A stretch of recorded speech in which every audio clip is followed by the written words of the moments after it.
Welcome to Brain Vision.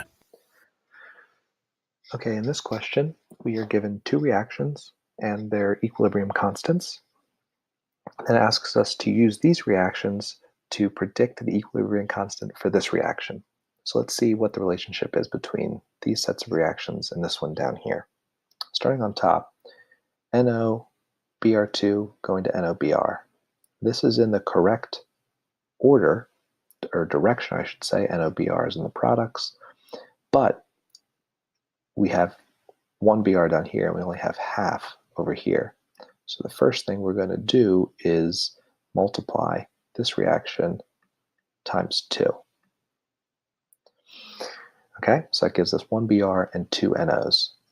In this reaction down here, we have N2 and O2, one each, but they're on the wrong side of the equation.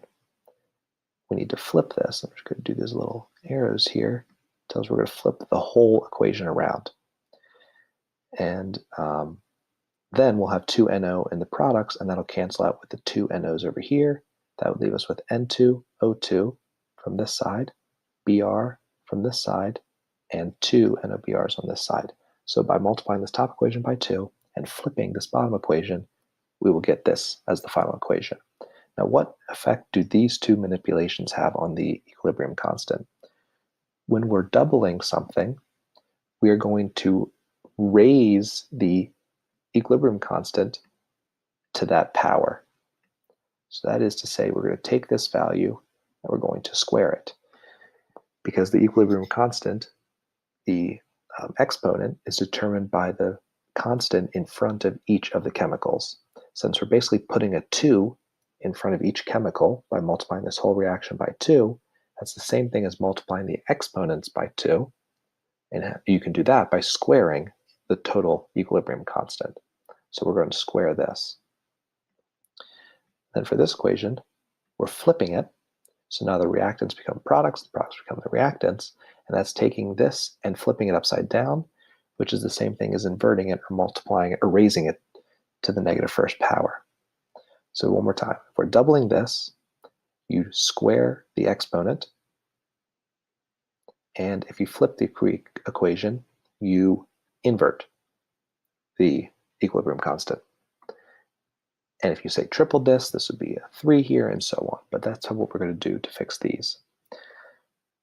So to find the final equilibrium constant, we are going to multiply each of these equilibrium constants together. So the final equation is going to be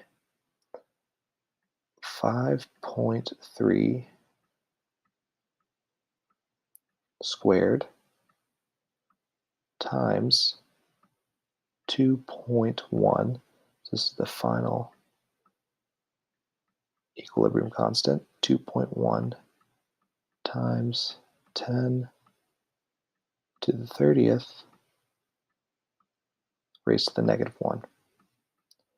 If you multiply those together, you would get a final answer of about 1.3 times 10 to the negative 29th power. So that's how you obtain the equilibrium constant for an equation given the equilibrium constant for its parts.